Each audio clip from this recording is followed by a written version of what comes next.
Join EWTN on this special on-location presentation as the Catholic University of America and the Napa Institute present Human Ecology, integrating business and 125 years of Catholic social doctrine. It's a true honor today to have Cardinal Peter Turkson speak to us. As you know, the whole conference has been devoted to our social encyclicals, and Cardinal Peter Turkson is the head, the president of the Pontifical Commission on Justice and Peace. And this is an incredibly important commission. It certainly is the sponsor commission for so many first-line charitable organizations, first responder organizations, Catholic charities, and just innumerable other good works of the Catholic Church.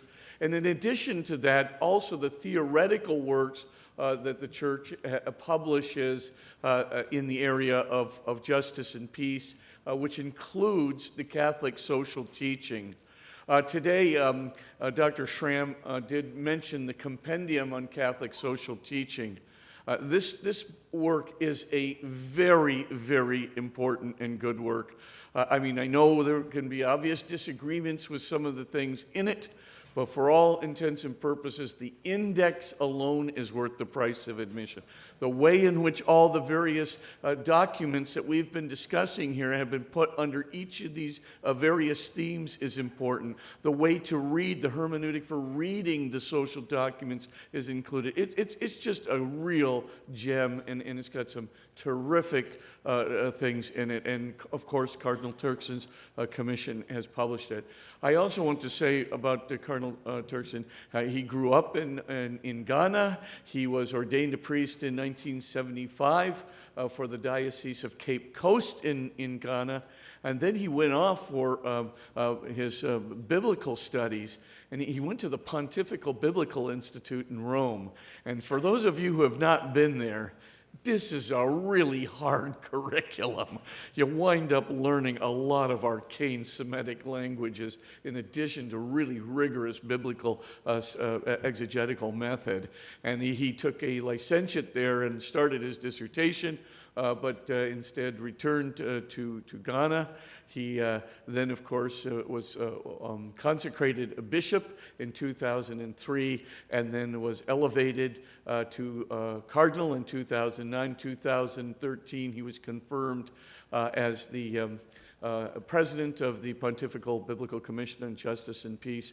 A remarkably wonderful man, speaks only 6 languages fluently. I know some other Semitic languages as well, and of course is a real conduit and organizer for so many of the charitable causes and so much of the Catholic social teaching we've been talking about. What an honor today to have the very head of that Pontifical Commission with us, Cardinal Peter Turkson.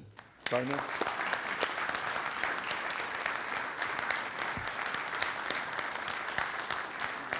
Thank you.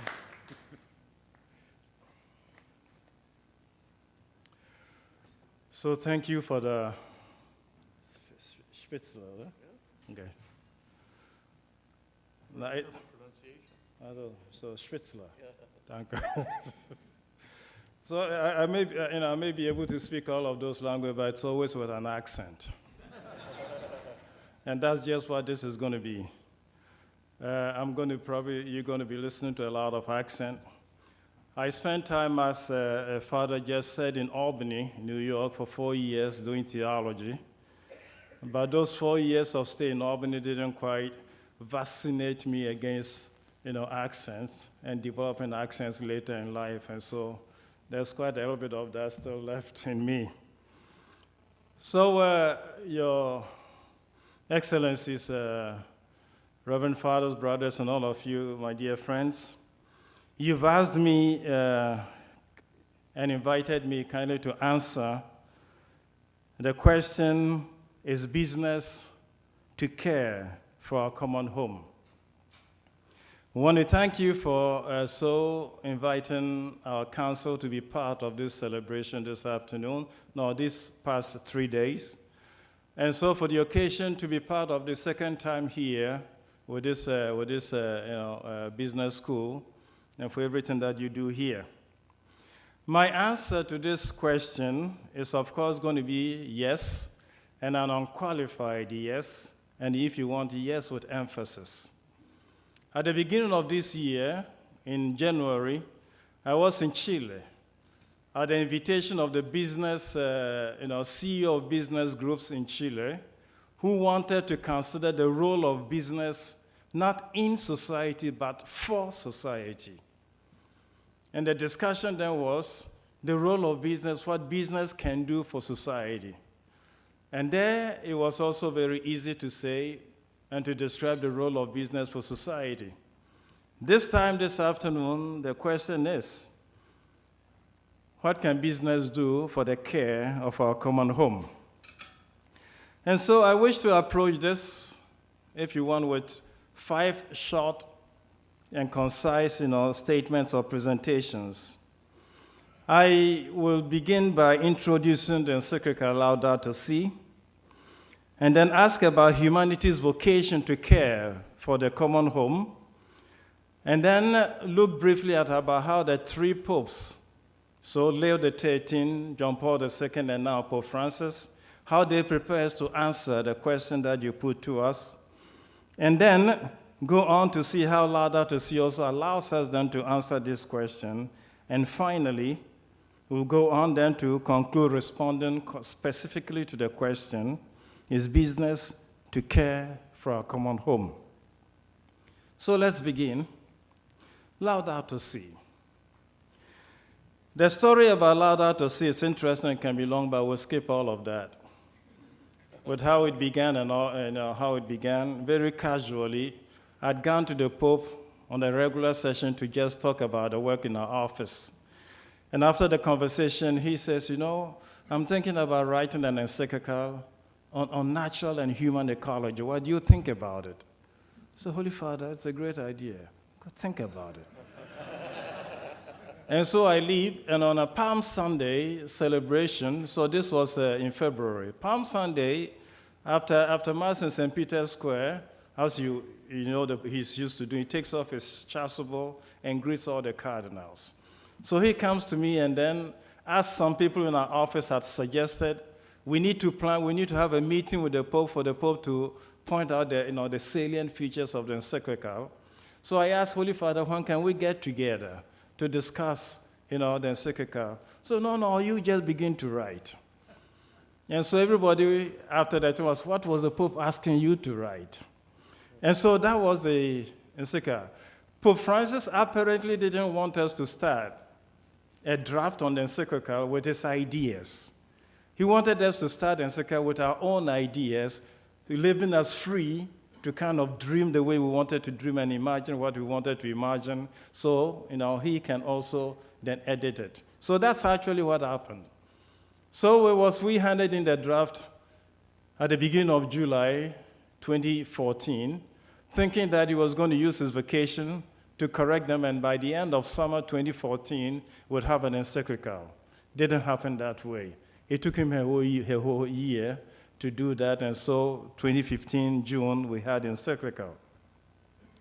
So Pope Francis is the one who speaks to us, and I'll let him speak to you first about the encyclical, then I'll continue, if it's possible. It's 90 seconds, short, so very, very brief about it.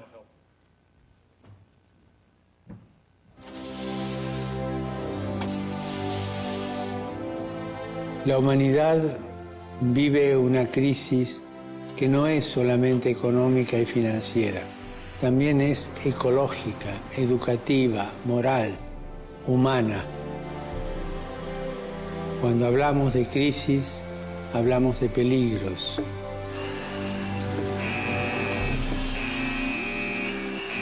Pero también de oportunidades.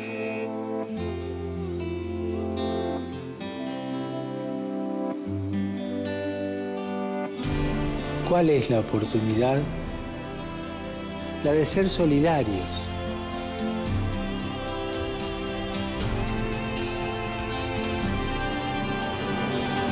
Vení, ayúdame, para que cada uno contribuya al bien común y a la construcción de una sociedad que ponga al centro la persona humana.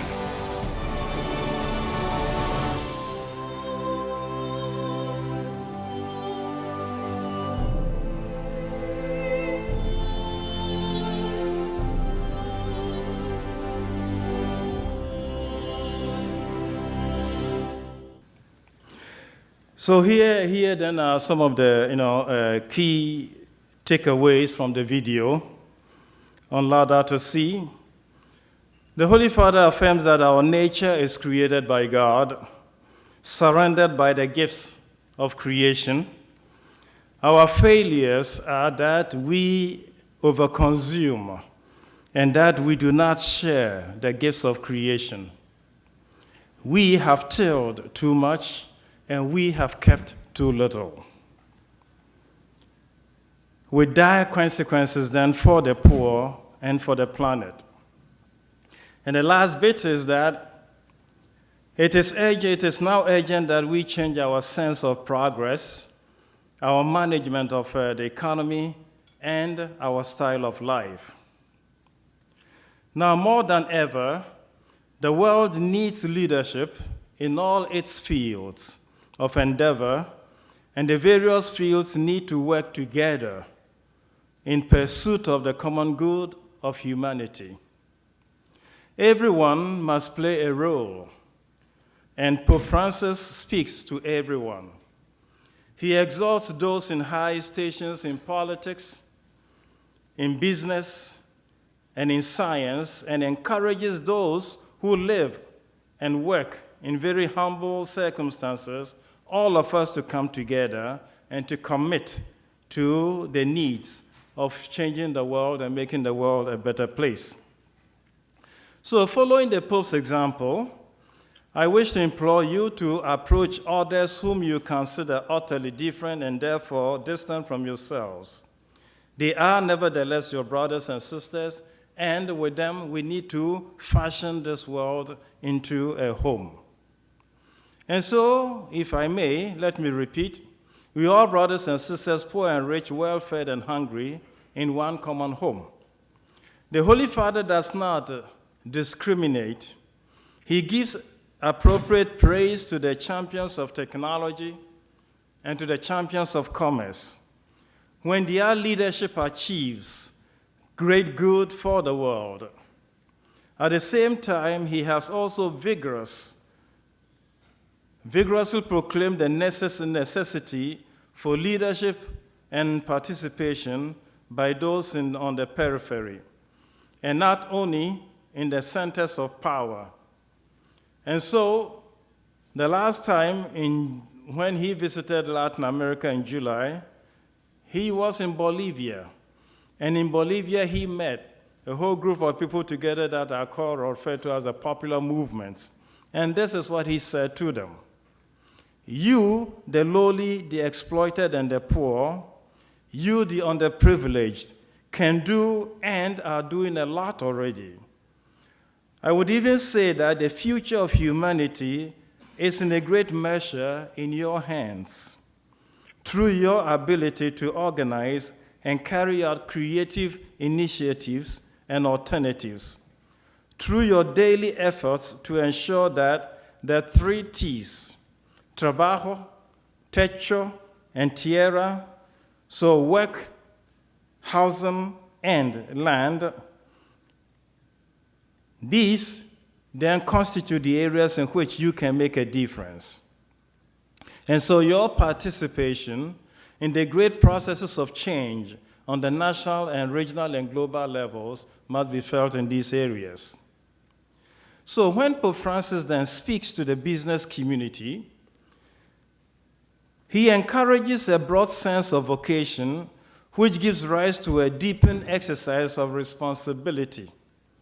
In his words to the World Economic Forum in 2014, at a message that I had the honor of reading and presenting to the forum, the Holy Father said, as you have heard several times in these past days here, business, in fact, is a noble vocation. provided that those engaged in it see themselves challenged by a greater meaning of life. These are scarcely the words then of somebody who does not understand or who does not appreciate the role of business in society. At the same time, he asks the world economic leaders to recognize that the success which have been achieved, even if they have reduced poverty for a great number of people, often have led to widespread social exclusion. Indeed, the majority of men and women of our time still continue to experience daily insecurity, often with dramatic consequences. As you know, at the beginning of this year, Davos, as last year, Oxfam came up with figures about inequalities, talking about 1% of the world owning over whatever millions, and then the 90% still living on, as it were, trickles. Pope Francis, however, is giving the world his wonderful encyclical Laudato Si on the care of home, and it adds another warning to this earlier statement. Not only is there poverty and social exclusion in the world, in the midst of plenty, but economic activity is also degrading the natural environment, even to the point of threatening the nature of human life. And so with this, the Pope addresses then the message and invitation to care for our common home. And with addressing this invitation of the Holy Father, it may be necessary, as several of you are very big experts of the Church's social teaching, to notice a small shift also in Laudato Si. In the earlier encyclicals of the popes, they talk about stewardship of creation. Care doesn't come up much. The expression that in the past has been used to describe our relationship with the world is been in terms of stewardship. Pope Francis moves away slightly from that. In fact, in Laudato Si, he talks about stewardship of creation only twice. The rest of his presentation about the relationship between us and creation is in terms of care. Care becomes a privileged expression that the Holy Father uses to describe our relationship with creation. Care for creation, as if he wanted to underline the thing of passion and commitment with which we need to deal with creation and everything around it. So, humanity's vocation then, according to Pope Francis in this encyclical, is to care for our common home. The encyclical Laudato Si, then released last June on the 20th, 2015, teaches that the way we interact with the natural world is deeply related to how we interact with our fellow human beings. And so, in fact, there's no valid way to separate these two aspects. Therefore, all decisions about the natural environment are ethical decisions, and this implicates business too. This is inescapable, and it has important implications. So, in the encyclical, you read very often that the cry of the earth and the cry of the poor both are rising to God. It means that technology and commerce must be held to transcendental standards of meaning, and that their outlook must also be moral.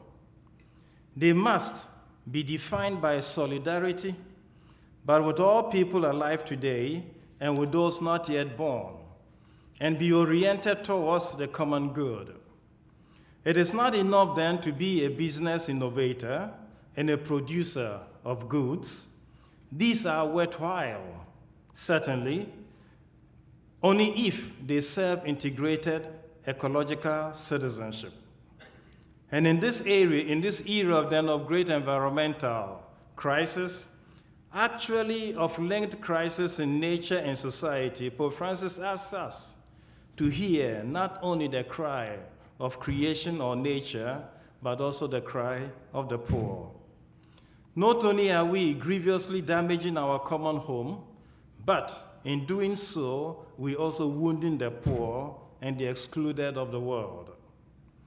And so the part of the encyclical in this regard may be detailed out as follows. All human beings are affected, and everything in nature too, by climate change, misuse of natural resources, waste, and pollution. Everything is interconnected, and we cannot understand the social or the natural world or any part of it in isolation. Everyone must act responsibly to save our world from individuals recycling, to enterprises reducing their ecological footprint, and to world leaders settling and enforcing ambitious carbon reduction targets and policies. And we must be truthful, not hide or distort the facts in order to make a personal or company gain. And we must engage in dialogue, genuine, trusting, and trustworthy dialogue with all sectors of society with view to finding a solution to what we face. Beyond the industrial age's short-sighted, if you want, confidence in technology and commerce, we must transcend ourselves in prayer, simplicity, and solidarity.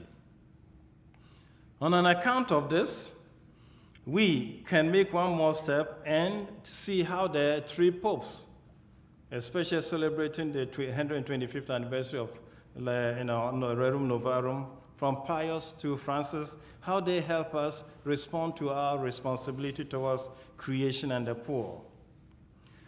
It's a very happy experience to be here to celebrate 125th anniversary of Rerum Novarum, which launched the formal magisterium of the Catholic social teaching. Pope Leo XIII responded to the res novae, the new things of his time, which were then the Industrial Revolution, which were the major social and economic upheavals wrought by the Industrial Revolution. And in this great encyclical, Pope Leo applied timeless moral principles to particular circumstances of his time. And that's what all social, if you want, teachings of the church intend to do, to apply the sources of revelation to the concrete situations of our time, with view to providing guidance, leadership, and companionship, if you want, to everything that's happening. Leo XIII then vigorously condemned socialism, but he also condemned the unjust practices in capitalism, the greed of unchecked competition that allowed a small number of very rich men to lay upon the teeming masses of the laboring poor a yoke little better than that of slavery itself. He called for economic relationship based on justice and on charity, in recognizing the centrality of the living wage and the calling for the rights of workers to organize and to bargain collectively. This aspect of human ecology remains of central importance today, not just in some of the world's poorest countries where workers face conditions every bit as harsh and degrading as Pope Leo's times, but also in countries like the United States. In the question and answer session, we heard about cases in Detroit and places around there. So, fast forward in all of this a little bit, 100 years later, St. John Paul II, in Centesimus Annus, provided a moral response to the new things of his time.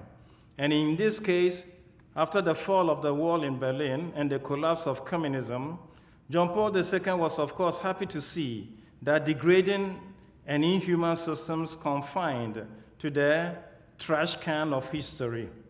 But he was not triumphalistic either. With great foresight, he recommended and recognized that the dangers of capitalism, especially when not circumscribed with a strong juridical and moral framework, when it sees profit as the exclusive goal of business, and when it falls under the sway of an ideology of the market, or when it elevates the cult of consumerism. I should note then that some have claimed that Centesimus Annus changed the tenor of Catholic social teaching and even abrogated prior teaching of market economy. Not quite. Nothing could be further from the truth. St. John Paul II followed directly in the footsteps of his predecessors, and like his predecessors, he recognized the twin dangers of collectivism and individualism when both of them do not respect the dignity of the human person. But prefiguring Laudato Si, St. John Paul II establishes the moral conditions for an authentic human ecology. He denounced our failures to find our true peace in the world and the hubris of declaring independence from reality and behaving with absolute dominion. And so instead of carrying out his role as a co-operator with God in the work of creation, the human person sometimes does set himself up in place of God and thus ends up provoking a rebellion not only between him and God, but also between himself and nature. Laudato Si then follows on this great tradition. As Pope Francis himself has said, it is not a green encyclical that he wrote a social encyclical. And just like Rerum Novarum and Centesimus Annus before it, it addresses the new things of his day. And these days, the new things then are the environmental question, and then, if you want, the question still of poverty and exclusion in our midst. It is this then that Pope Francis addresses his encyclical to, and so calls for us, appealing to and using the song of St. Francis to listen to the cry of both the earth and the cry of the poor. Rerum Novarum stated the principle as follows: whoever has received from the divine bounty a large measure of temporal blessing, whether they be external and material or gifts of the mind, has received them for the purpose of using them for the perfecting of his own nature, and at the same time that he may employ them also as the steward of God's providence for the benefit of others. St. John Paul II then forcefully reaffirmed this teaching, stating that God gave the earth to the whole human race for the sustenance of all its members, without excluding or favoring anyone. This type of teaching, again, prepares for the formulation in the Church's social teaching of the principle of the universal destination of the goods of the earth, which invites us to recognize that everything that God is endowed and bestowed on us is for the well-being of all. And so briefly we can, quickly by way of conclude, look at Laudato Si then and the role of business. So turning to Pope Francis and his challenge to business, as I mentioned, Pope Francis is not anti-business. Quite the opposite, he sees it as a noble profession. But to live up to this vocational calling, it must orient its activities towards the common good. For sure, profit has its legitimate role to play in any business, but it cannot be the only role or even the primary role. Rather, businesses must always strive to meet genuine human needs rather than feed a culture of consumerism, a whirlwind, if you want, of needless buying and selling due to the slavery to consumerism. And it should always put jobs before short-term profits. This is a key concern for Pope Francis, so much so that there is an entire section of this encyclical, paragraphs 224 to 229, in which the Holy Father treats the issue of employment and jobs. One of the ways business can help take care of the earth, our common home, is to provide employment, is to provide jobs and decent jobs for those who live on it. This invariably will throw us against another challenge, and it is the increasing, if you want, automation of industries and systems of production, as if it's a replacement of one object by another. And if the system of automation and replacement with robotics and all of that continues, it's like gives the impression that human beings as workers are sometimes understood as mere objects that can be replaced by a machine or something. And this becomes a challenge again to industry to valorize it, to find value in the role of human beings as workers. And in doing this, we ended then presenting before business the three things which probably ultimately describe our responsible relationship with the earth. It is essential to produce good work and services which are truly good, and which really meet the needs of humanity. Then it is to produce work which really is dignifying. Dignifying in the sense that work recognizes the dignity of the human person. And finally, it is to make wealth which is truly good.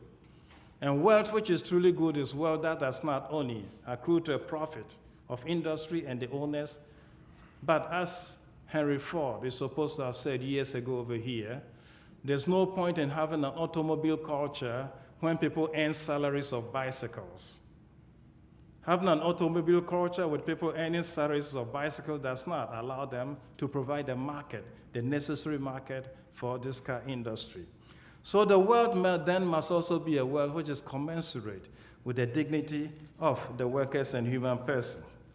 So by way then of concluding, the question again is business, to care for our common home. So, kind of argue that the answer to this question is a robust yes. But business caring for our common home cannot be business as usual. Some 200 years of business as usual, according to the technocrat paradigm, has brought our common home to the brink of both environmental and social collapse. Indeed, during his visit to Africa in Nairobi, when the Pope had a chance to address the United Nations group there, he said that if man does not change his course, we are bound on ecological suicide. And so made an urgent appeal then for a change of lifestyle. Going forward, business will need to adopt and implement a new idea of progress and of development. There is the need to redefine progress. There is the need then to redefine what human progress is, especially if it is determined by development and industrialization, technology, and all of those. Caring for our common home requires, as Pope Francis says, not just an economic and technological revolution, but also a cultural and a spiritual revolution, a profoundly different way of approaching the relationship between people and the environment, a new way of ordering the global economy. And this, in turn, places a great responsibility on the shoulders of business leaders, as well as popular leaders. But I'm confident that you, in the 3 days of gathering, exchange, and listen to good practice and examples and all of that, are up to this standard. The way the Holy Father concludes his introduction in Laudato Si is to stress the urgency of the situation, and so to make an urgent appeal, and then express the hope and the confidence in the ability of humanity to be able to rise up to a change. This will be the concluding paragraphs 13, 14, and 15 of Laudato Si. The situation is urgent, and so he makes an urgent appeal. But then he also expressed the deep trust he has in the ability of the human family and humanity to change. And so it is the same confidence then that I express over here this afternoon, confidence that all of us gathered here have within us the ability to rise up to this challenge. Do not enslave your eternal values to temporal goods. Instead, deploy the spiritual principles which have been variously presented over here, that you hold dear in your own effort to improve the here and the now. And so in this year of mercy, let compassion and caring guide your creativity and business prowess to make this a better world, and let us all join together to take good care of creation as a gift freely bestowed on us and as a gift to cultivate and to keep. And finally, let us remember, we receive this world as a garden from the hands of God, and we may not pass it on to later generations as a wilderness. That's not what God calls us to do. God calls us to pass on the world we received as a garden to the generations who will come after us also as a garden. And it is for so preserving the world as a garden for future generations that we gathered here to look at alternative ways of doing things. Thank you for your kind attention.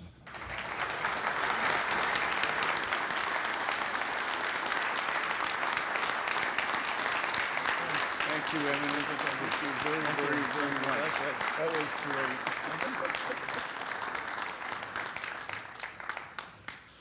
We'll move right into our next and final speaker for today. Our speaker will be Dr. Juan Daboub, who runs the Daboub Partnership. He also runs our Visas, which are both advisory groups in the area of energy and climate change. Dr. Daboub was head of the he was manager of the World Bank, not a bad qualification. And of course, he was also the chair of the Human Economics Forum's Council on Climate Change. So he knows of what he speaks. He has devoted a great deal of his life to trying to bring good enterprise solutions to the areas of climate change, and has participated, in a variety of different advisory groups and councils throughout his life on this topic, which of course is germane to Laudato Si. In the midst of all of these things, he's a true entrepreneur and businessman, and has invested much in Latin America to produce goods like snacks and plastics distribution and real estate. But he combines that all with his tremendous work on energy, on economics, and climate change. We are indeed privileged today to have in our midst Dr. Juan Daboub, who will be speaking to us about that very fact, about Laudato Si and climate change. Dr. Daboub. Thank you, Father, and good afternoon. When Andreas invited me to this event, I didn't know I was going to speak right after His Majesty, His Excellency, Cardinal Turkson, who I had the pleasure of meeting in Rome last year. I don't have the background that he has, or have gone to the great universities he has been to, or the pleasure to work with the Pope. The only thing we have in common is perhaps the accent. So bear with us, bear with me. I'm going to try to make this the last presentation of the day, not to stop us from going to the next activities or to confessions which are taking place next door. You will hear, certainly some of you that were in event of CIC on Monday rather, you will hear some repetition here, but you will also hear complementarities between what His Eminence just said and what I will try to convey to you from the perspective of an engineer, a business person, but also a person that has dedicated about 1/3 of his life in the public sector, about 1/3 in the private sector, and about 1/3 in academia. So that's the angle that I intend to do, to put forward for you as I try to answer the question, how do we integrate environment, business, and faith? And I'd like to start by thanking the organizers of the event. It is quite a distinguished audience, and an extraordinary roster of speakers. Certainly everybody that I heard today has been wonderful. I also like to congratulate Catholic University for the efforts to live up to its name as the only papal university in North America, striving to be faithful to the teachings of Jesus and his church. There are not many left in the US that can claim to be true Catholic schools where crucifixes and Madonnas are covered when a politician shows up. What kind of political correctness is that? It is of particular recognition that the School of Business and Economics is putting the spotlight on some of these issues which we are discussing here today. Because today's culture requires a reality check that shows that material and spiritual success are not in contradiction. On the contrary, they are part of the plan God has for each of us. For we cannot redistribute what has not been created. When you hear all of these politicians talking about redistributing the wealth, we have to think first about creating the wealth that then you can redistribute one way or another. Nor multiply the talents that God has given us if we didn't have aspirations and ambitions. I don't believe there is anything wrong about having aspirations and ambitions. We couldn't save lives and improve livelihoods without creating wealth and being responsible citizens of our countries and of the world. We couldn't resolve many of today's challenges of a fast-evolving world without creativity and innovation. Creativity and innovation which flourishes through freedom, economic and political freedom, but also religious freedom. So what Catholic University is doing is really important. It's helping, especially for the students and for others that are listening to all of these presentations, an opportunity to really reshape the culture. Be a good steward or a caretaker, to pursue your talents, and be good to your neighbor and to the house that God has given us to share, earth. And never be afraid to responsibly enjoy and share the fruits of your work. I have been blessed with the opportunity to serve others, and I will refer to that in my attempt to answer the question at hand.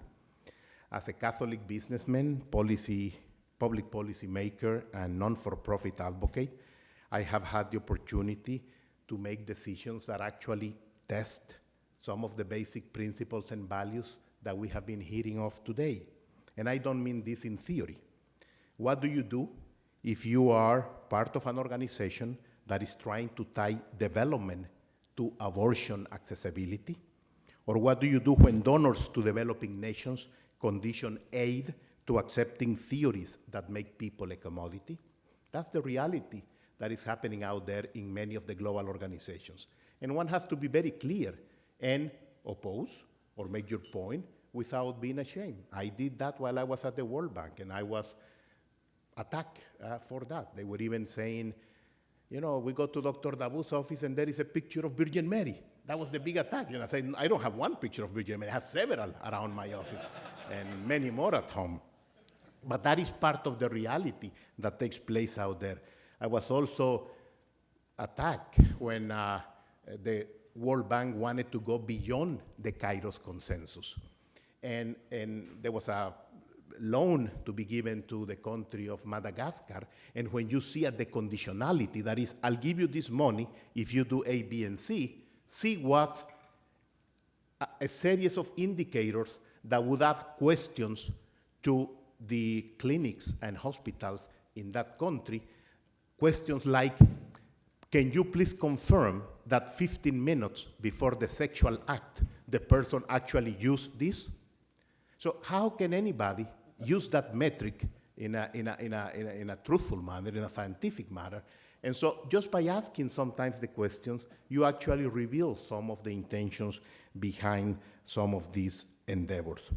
And this applies to us every day. It doesn't matter from what country we come from or what kind of background we have. Every day, it doesn't matter what you do, one faces decisions and the consequences of those decisions. Whether it is about new investments in one of our companies or whether it is about privatizing a state-owned companies, which I did for 12 years when I was in government in my country without belonging to any political party, or endorsing or rejecting policies in global institutions that impact millions of people, or whether it is about raising the awareness about the urgent need to adapt to climate fluctuations from the perspective of society or other organizations. We are responsible and accountable for what we do and for what we fail to do. And if you are attracted to the idea of saving lives and improving livelihoods, let me give you some facts that I hope will help you as you decide in your path going forward professionally and personally.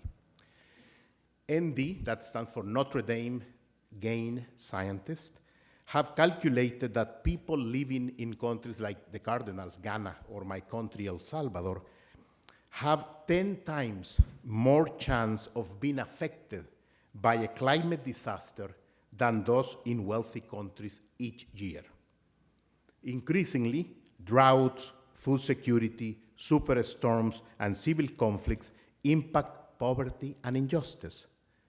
Some $100 billion per year for the next 30 years, that's a generation, are needed just for developing countries to reach the level of resilience than OECD countries have today.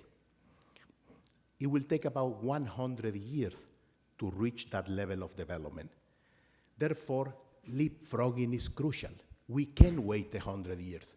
And if we let and wait for global organizations or for the politicians to make things happen, we're going to wait 100 years.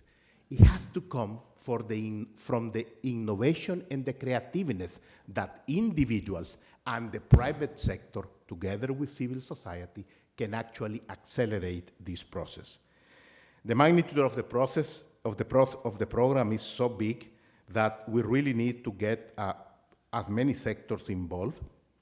And towards the end of my remarks, I'll give you some additional numbers that I want you to take home. That's what I'm leaving them towards the end.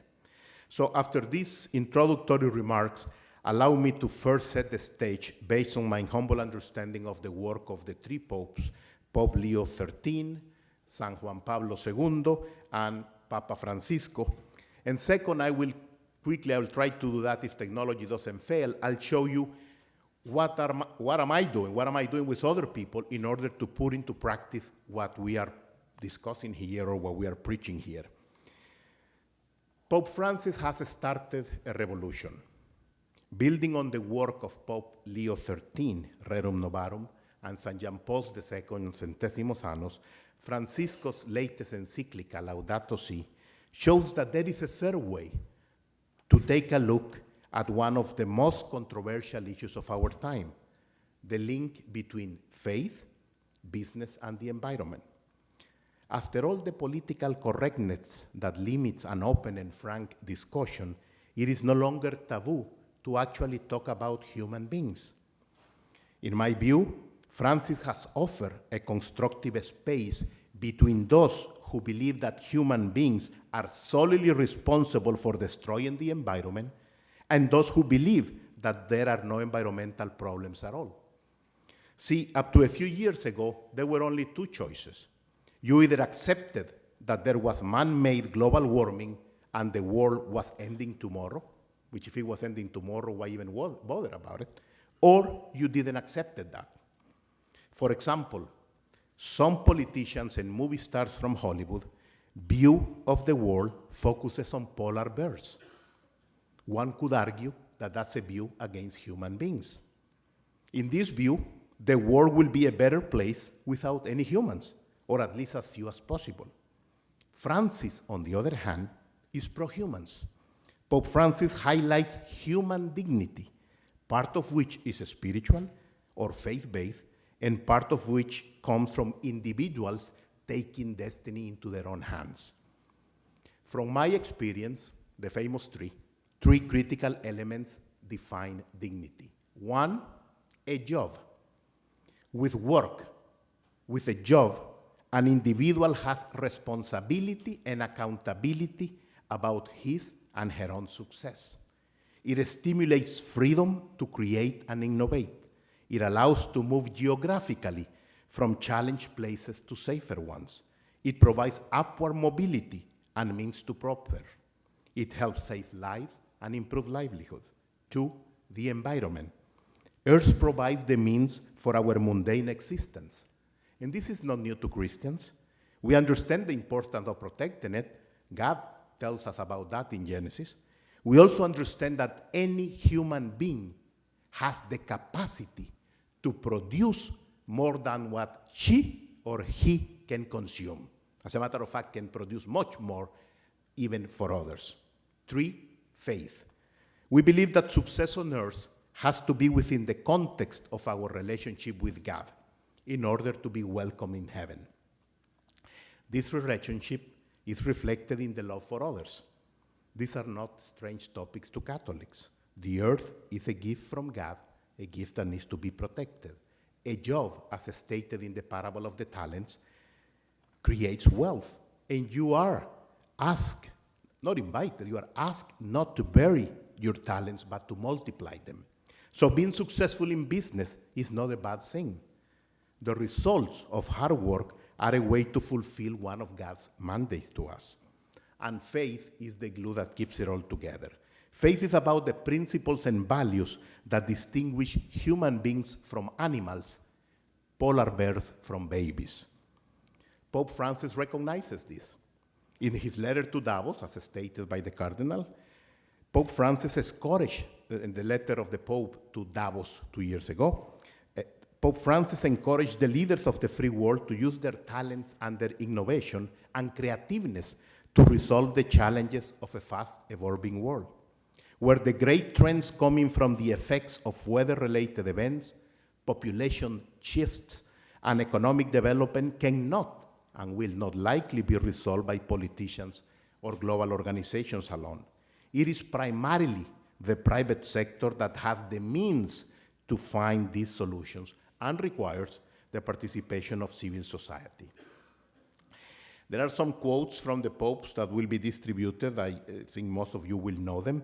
But based on those quotes from the 3 encyclicals, it helps me understand the connection between spirituality and the world we live in and how to use our time on earth to enter into heaven. Leo XIII declares private property as a fundamental human right. He also suggests that solutions to the most pertinent problems in society usually start in the private sector. Prosperity comes from the human ecology and from our environment, from the fruit of our labor. There is an intrinsic unity between human ecology and the environment. They are interconnected. We have a right and a duty to our land, to our ecology, to create and maintain a healthy ecology. All is rooted in the spiritual foundation of human existence. By the same token, St. John Paul II in Centésimos Annos tells us that we are and we grow our own human ecology, that we have a choice, being and growing the culture of life versus the desire to have and to enjoy. We are all called to be cooperators of God, not tyrants. There is a connection of the human being and natural environment. We are both endowed with moral and natural structures. We live that by living that truth. Pope Francis, and I won't go into too many details because it has been amply quoted already or mentioned, but in Laudato Si, I have a couple of quotes that I like to read to you. And I open the quote. The destruction of the human environment is extremely serious, not only because God has entrusted the world to us men and women, but because human life is itself a gift which must be defended from various forms of debasement.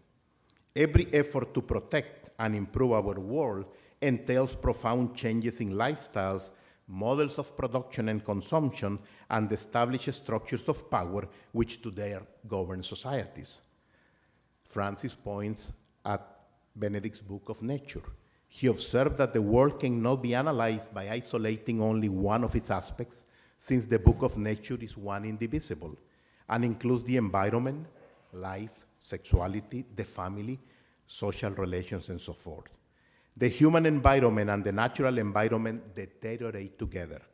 We cannot adequately combat environmental degradation unless we attend to causes related to human and social degradation. A sense of deep communion with the rest of nature cannot be real if our hearts lack tenderness, compassion, and concern for our fellow human beings. it is clearly inconsistent to combat trafficking in endangered species while remaining completely indifferent to human trafficking, unconcerned about the poor, or undertaking to destroy another human being deemed unwanted. This compromises the very meaning of our struggle for the sake of the environment. It is no coincidence that in the canticle in which St. Francis praises God for his creature, he goes on to say, "Praise be you, my Lord, through those who give pardon for your love." Everything is connected. Concern for the environment does need to be joined to a sincere love for our fellow human beings and an unwavering commitment to resolving many of today's problems.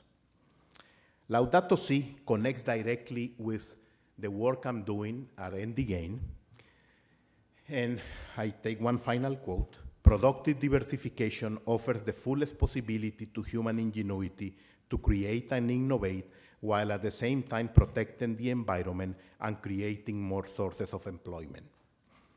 Also, Laudato Si is very frank, and I don't know how much the Cardinal had to do with this, but it says, and I quote, "The Church does not presume to settle scientific questions or to replace politics," end quote. Nor does the Pope share that view of many famous people, including those in Washington, some in Washington and some in the movie stars, about their passion for polar bears over babies. He puts human beings at the center. Final quote: "It is troubling that when certain ecological movements defend the integrity of the environment, rightly demanding that certain limits be set on scientific research, they sometimes fail to apply those same principles to human life. There is a tendency to justify transgressing all boundaries when experimentation is carried out on living human embryos. We forget that the inalienable worth of human person transcends his or her degree of development. A technology severed from ethics will not easily be able by itself to limit its own power," end quote. So the first point I have attempted to make is that throughout time, the Church has been consistent about the important balance between humans, earth, business, and faith. My second point is to offer possible solutions to the question, how can we bring these concepts to our daily life? How can one contribute to this more harmonious society where business, environment, and faith are intertwined?